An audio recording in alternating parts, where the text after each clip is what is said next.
歡迎大家收睇保險個案知多啲。大家好，我係俊賢，我係 Angela。首先睇返今集嘅個案，投訴人因為被電動滑板車高速撞倒，所以導致頭部嚴重受傷。意外發生咗之後，投訴人送咗去公立醫院，診斷出頭部受傷、左額挫傷、蛛網膜下腔出血及頭骨骨折等等。之後佢嘅病情惡化，仲接受咗緊急開顱手術去清理呢個血塊。1個月之後，投訴人轉咗去私家醫院繼續接受進一步嘅治療。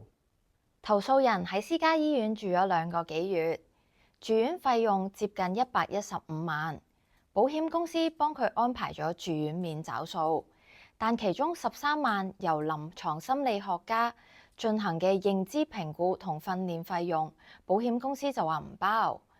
理由係保單列明唔會承保同認知障礙嘅相關費用。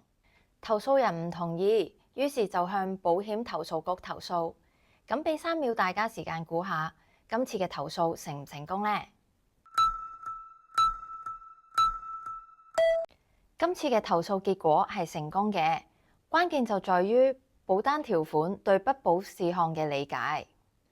根據保單條款，任何直接或間接由行為、精神及生理相關嘅疾病，其中包括認知障礙等等產生嘅費用咧，保單均唔會承保嘅。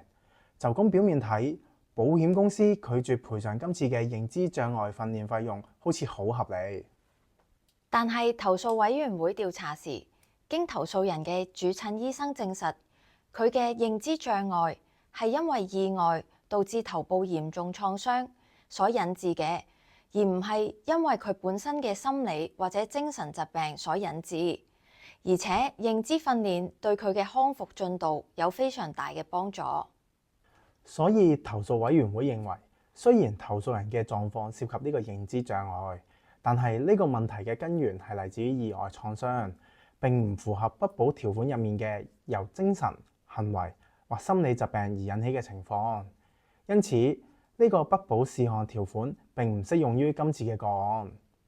所以投訴委員會最終裁定投訴得直，保險公司需向投訴人賠償返認知訓練嘅相關費用。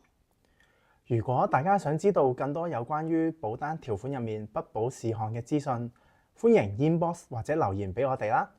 今集嘅保險個案知多啲就講到呢度啦，下集見，拜拜。